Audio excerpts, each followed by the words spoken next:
ഞാൻ സീരിയസ് ആയ ഒരു കാര്യം പറയുമ്പോൾ നീ നിന്റെ തമാശ നിർത്തിക്കും ഇതു. സിദ്ധുവിന് അവൻ്റെ സംസാരത്തിൽ അരിശം വന്നു തുടങ്ങിയിരുന്നു. ഞാൻ തമാശ പറഞ്ഞതല്ല സിദ്ധു, നിനക്ക് തെറ്റു പറ്റിയെന്നത് ശരി തന്നെ.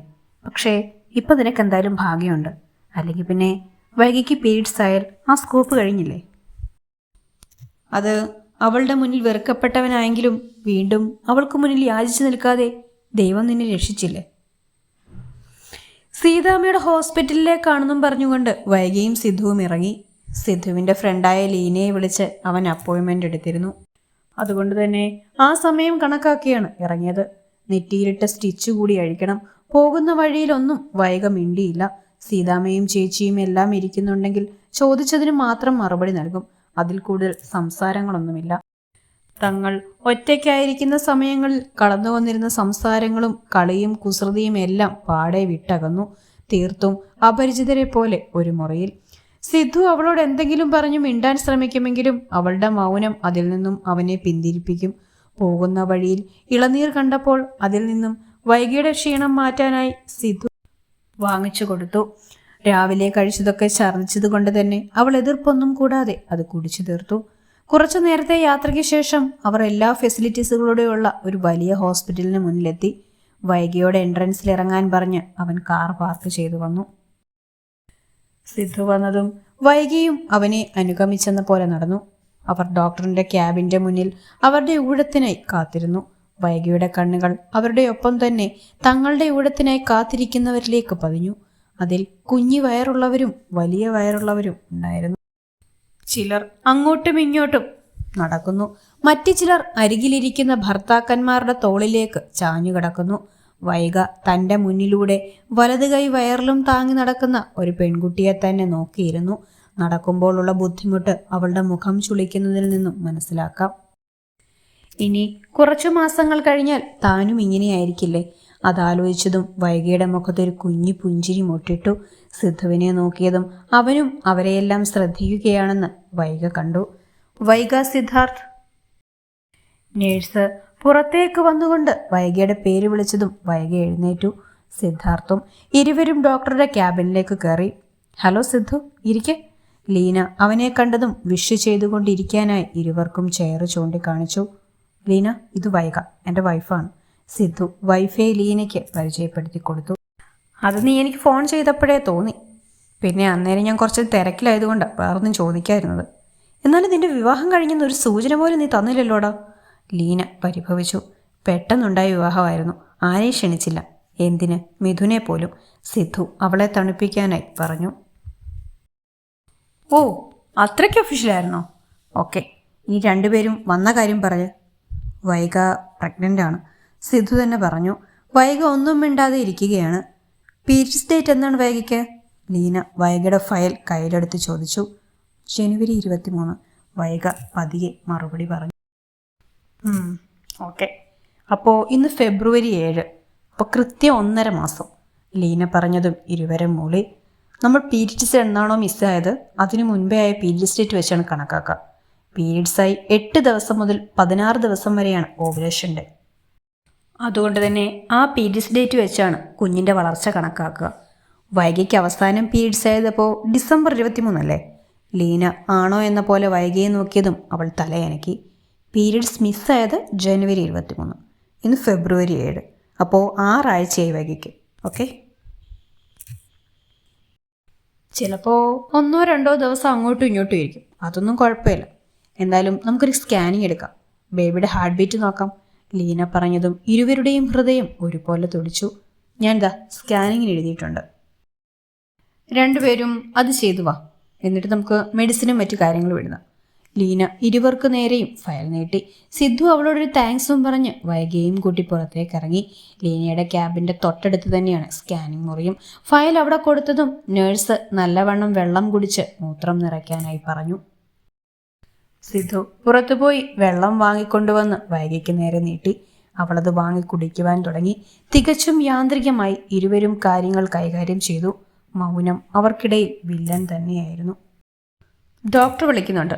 സ്കാനിങ് കഴിഞ്ഞിരിക്കുകയായിരുന്ന വൈകിയെയും സിദ്ധുവിനെയും നേഴ്സ് അകത്തേക്ക് വിളിച്ചു. അവർ കൂടെ ഇനി ബാക്കിയുണ്ടായിരുന്നുള്ളൂ. വൈകിയും സിദ്ധുവും ആകാംക്ഷയോടെ തന്നെ അകത്തേക്ക് കയറി.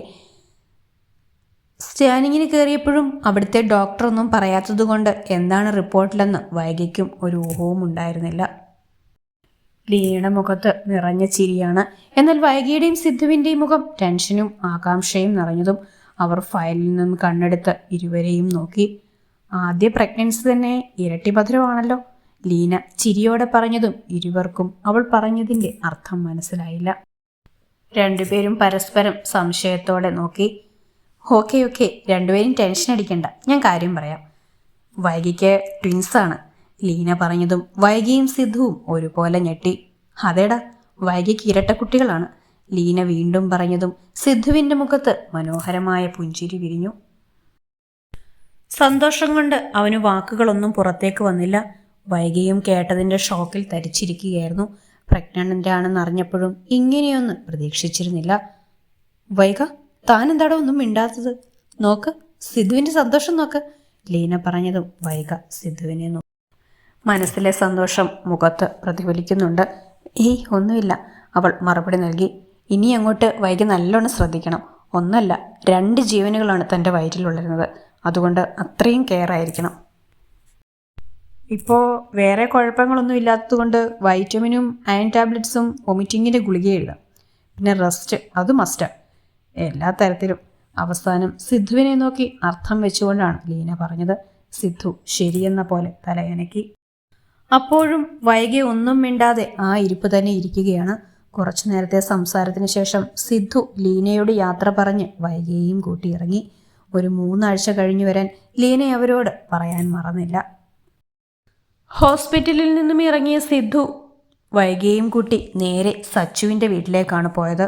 വീട്ടിലേക്കുള്ള വഴിയിലേക്ക് തിരിയാതെ മറ്റൊരു വഴിയിലൂടെ അവൻ്റെ കാറ് നീങ്ങുന്നത് കണ്ടതും അവൾ സംശയത്തോടെ അവൻ്റെ മുഖത്തേക്ക് നോക്കി. എൻ്റെ ഒരു ഫ്രണ്ടിന് നിന്നെ കാണണമെന്ന്. അവളുടെ നോട്ടം കണ്ടതും അവൻ മറുപടി നൽകി. സച്ചുവിൻ്റെ വീടിന് മുന്നിൽ സിദ്ധുവിൻ്റെ കാറ് വന്ന് നിന്നു. സിദ്ധു ഡോറ് തുറന്നിറങ്ങിയതും ഒരു സംശയത്തോടെ ഇറങ്ങണോ വേണ്ടയോ എന്ന് കരുതി നിന്ന വൈക ഒട്ടൊരു നിമിഷത്തിന് ശേഷം ഡോറ് തുറന്നിറങ്ങി. വാ. അവൻ അധികാരത്തോടെ അവളുടെ കയ്യിൽ പിടിച്ചുകൊണ്ട് ആ വീടിനകത്തേക്ക് നടന്നു. എന്നാൽ ആ വീടിനെ ലക്ഷ്യം വെച്ച് നടക്കുന്തോറും എന്തോ ഒരു ദുസ്സൂചന പോലെ വൈകിയുടെ ഹൃദയം ശക്തമായി മിടിച്ചുകൊണ്ടിരുന്നു. വൈക പാവ കണക്കെ അവന് പിറകെ നടന്നു. ആരുടെ വീടാണെന്നോ ആരെ കാണാനാണ് വന്നതെന്നോ ഒരു സൂചന പോലുമില്ല. സിദ്ധു വൈകിയെയും കൊണ്ട് അധികാരത്തോടെ തന്നെ അകത്തേക്ക് കയറുന്നത് കണ്ട് വൈകിയൊന്ന് ഞെട്ടി. എത്ര അടുത്ത ബന്ധമാണെങ്കിലും ഒന്ന് ഡോറിൽ മുട്ടുകയെങ്കിലും ചെയ്യില്ലേ? ഇതൊന്നും ചെയ്യാതെ കയറിപ്പോകണമെങ്കിൽ അത്രയ്ക്കും അടുത്ത ആളായിരിക്കും. അവൻ താഴെ മമ്മയെ കണ്ണുകൾ കൊണ്ട് തിരഞ്ഞു, പക്ഷെ കണ്ടില്ല. അവൻ മുകളിലേക്ക് പടികൾ കയറാൻ നിന്നതും മമ്മ അടുക്കളയിൽ നിന്നും പുറത്തേക്ക് വന്നു. സിദ്ധു. മുകളിലേക്ക് കയറാൻ നിന്ന സിദ്ധു തിരിഞ്ഞു, കൂടെ വൈകിയും. അവൾ മുന്നിൽ നിൽക്കുന്ന അല്പം പ്രായം ചെന്ന സ്ത്രീയെ സംശയത്തോടെ നോക്കി. മമ്മ, അവൻ വിളിച്ചതും വൈകിയുടെ കണ്ണുകൾ അവന് നേരെ നീണ്ടു. മമ്മയോ? അവളുടെ മനസ്സിൽ സംശയം ഉടലെടുത്തു. നീ എപ്പോഴാ വന്നത്? ഇതാരാ? ആദ്യം സിദ്ധുവിനോടും പിന്നെ വൈകിയെ നോക്കിക്കൊണ്ടും മമ്മ ചോദിച്ചു. ഇപ്പൊ വന്നതേ ഉള്ളൂ. സച്ചു ഉറങ്ങാണോ? വൈക ആരെന്ന ചോദ്യത്തിന് അവൻ മറുപടി നൽകിയില്ല. സച്ചു എന്ന പേര് കേട്ടതും വൈകിയൊന്ന് ഞെട്ടി. താൻ മുൻപ് അവൻ്റെ ഫോണിൽ കണ്ട അതേ പേര്. അവൾക്കുള്ളിൽ ഒരുപാട് സംശയങ്ങൾ മുളച്ചു. ആരാണ് സച്ചു? എന്താണ് സിദ്ധുവുമായി ബന്ധം? സച്ചു ആണോ പെണ്ണോ? അതായിരുന്നു അവളുടെ ഏറ്റവും വലിയ സംശയം. ആയിരിക്കും, ഞാൻ കുറച്ചു നേരമായി താഴേക്ക് വന്നിട്ട്, സിദ്ധുവിനോട് പറയുമ്പോഴും അവരുടെ കണ്ണുകൾ വൈകിയെ തന്നെ സൂക്ഷിച്ചു നോക്കി. ക്ഷീണവും തളർച്ചയും വിളിച്ചോതുന്ന അവളുടെ മുഖത്ത് അവരുടെ കണ്ണുകൾ തറഞ്ഞു നിന്നു. മമ്മയിലും പല സംശയങ്ങളും ഉടലെടുത്തു.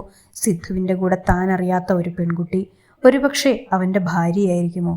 അങ്ങനെ ചിന്തിച്ചതും അവരുടെ നെഞ്ചൊന്ന് പിടച്ചു. പെട്ടെന്ന് അവരുടെ മനസ്സിലേക്ക് സച്ചു അവനോട് ഫോൺ വിളിച്ചപ്പോൾ ദേഷ്യപ്പെട്ടതെല്ലാം തെളിഞ്ഞു. ഇനിയൊരു വരവ് അവൻ സച്ചുവിനെ കാണാൻ വരുന്നുണ്ടെങ്കിൽ അവൻ വിവാഹം കഴിച്ച കുട്ടിയുടെ വയറ്റിൽ അവൻ്റെ കുഞ്ഞും വേണമെന്ന് പറഞ്ഞത്. ശരിക്കു പറഞ്ഞാൽ 1 മാസത്തിന് ശേഷമുള്ള അവൻ്റെ ഈ വരവിനുള്ള കാരണം അതായിരിക്കും. അങ്ങനെയെങ്കിൽ സച്ചു, തൻ്റെ മോൾക്കിത് നേരിടാൻ കഴിയുമോ? മമ്മ. ആ. സിദ്ധു വിളിച്ചതും അവർ ഓർമ്മകളിൽ നിന്നും ഞെട്ടി അവനെ തന്നെ തുറച്ചു നോക്കി. ഞാൻ സച്ചുവിനെ കണ്ടിട്ട് വരാം. അവരുടെ ആ ഭാവം കണ്ടില്ലെന്ന് നടിച്ചുകൊണ്ട് അവൻ വൈകിയുടെ കയ്യിൽ പിടിച്ചു. ആ, ഞാൻ കുടിക്കാൻ എന്തെങ്കിലും എടുക്കാം. അവർ ഏതോ ലോകത്തെന്ന പോലെ പറഞ്ഞുകൊണ്ട് അടുക്കളയിലേക്ക് തിരിഞ്ഞു നടന്നു. വൈകി അവരുടെ പ്രവൃത്തിയും സിദ്ധുവിൻ്റെ പെരുമാറ്റവും സംശയത്തോടെ നോക്കിക്കൊണ്ട് അവനു പിറകെ യാന്ത്രികമെന്നോണം അവൻ്റെ കൈ പിടിച്ചുകൊണ്ട് കയറി. മുകളിൽ ഒരു മുറിക്ക് മുന്നിലെത്തിയതും സിദ്ധുവിൻ്റെ കാലുകൾ നിശ്ചലമായി. അടഞ്ഞുകിടക്കുന്ന വാതിലിനു മുന്നിൽ അവൻ ശങ്കിച്ചു നിന്നു. വൈഗ അവനെ തന്നെ സൂക്ഷിച്ചു നോക്കി. അവൻ എന്തൊക്കെയോ മറച്ചു വെക്കുന്നതായും തന്നെ ഇവിടെ എന്തോ കാത്തിരിക്കുന്നതായും അവൾക്ക് തോന്നി.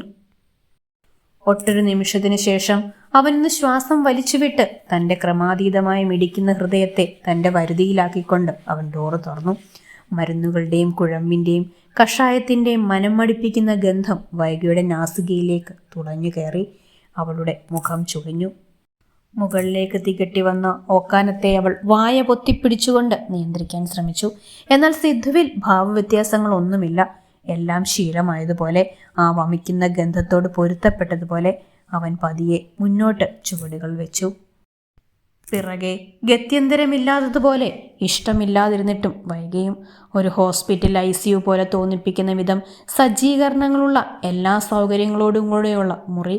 ഇവിടേക്ക് എന്തിനായിരിക്കും തന്നെ കൊണ്ടുവന്നത്? ചുറ്റും കണ്ണോടിക്കുന്നതിനിടയിൽ അവളുടെ കണ്ണുകൾ കുറച്ച് കാലടി അകലത്തിൽ കാണുന്ന ബെഡിലേക്ക് നീണ്ടു. അവളുടെ ശരീരത്തിലൂടെ ഒരു വിറയൽ പടർന്നു കയറി. ഇനിയൊരടി അനങ്ങാൻ കഴിയില്ലെന്ന പോലെ അവൾ തറഞ്ഞു നിന്നു. മെല്ലിച്ചൊരു ശരീരമുള്ള ഒരു രൂപം ബെഡിൽ കണ്ണുകൾ അടച്ചു കിടക്കുന്നു. ഒന്നേ നോക്കുകയുള്ളൂ, അത്രയ്ക്കും ദയനീയമാണ്. മുഖമെല്ലാം ചുളിഞ്ഞ്, കണ്ണുകൾ കുഴിഞ്ഞ്. രൂപസാദൃശ്യത്തിൽ നിന്നും അതൊരു പെൺകുട്ടിയാണെന്ന് വൈഗ തിരിച്ചറിഞ്ഞു. അവൾ ഇനിയും നോക്കാൻ വയ്യെന്ന പോലെ മുഖം തിരിച്ചതും സിദ്ധുവിൻ്റെ ശബ്ദം അവളുടെ കാതുകളിൽ പതിഞ്ഞു. സച്ചു. വൈഗയുടെ കണ്ണുകൾ ഞെട്ടലോടെ പുറത്തേക്കുന്തി. ബെഡിൽ കിടക്കുന്ന സച്ചു സിദ്ധുവിൻ്റെ ശബ്ദം കേട്ടതും പതിയെ കണ്ണുകൾ തുറന്നു. കുറേ ദിവസങ്ങൾക്ക് ശേഷമുള്ള സിദ്ധുവിൻ്റെ സ്വരം അവളുടെ കാതുകളെ കുളിരണിയിപ്പിച്ചു. മരുന്നുകളുടെ എഫക്റ്റ് മൂലം മുന്നിൽ നിൽക്കുന്ന സിദ്ധുവിൻ്റെ രൂപം അവ്യക്തമാണ് അവൾക്ക്.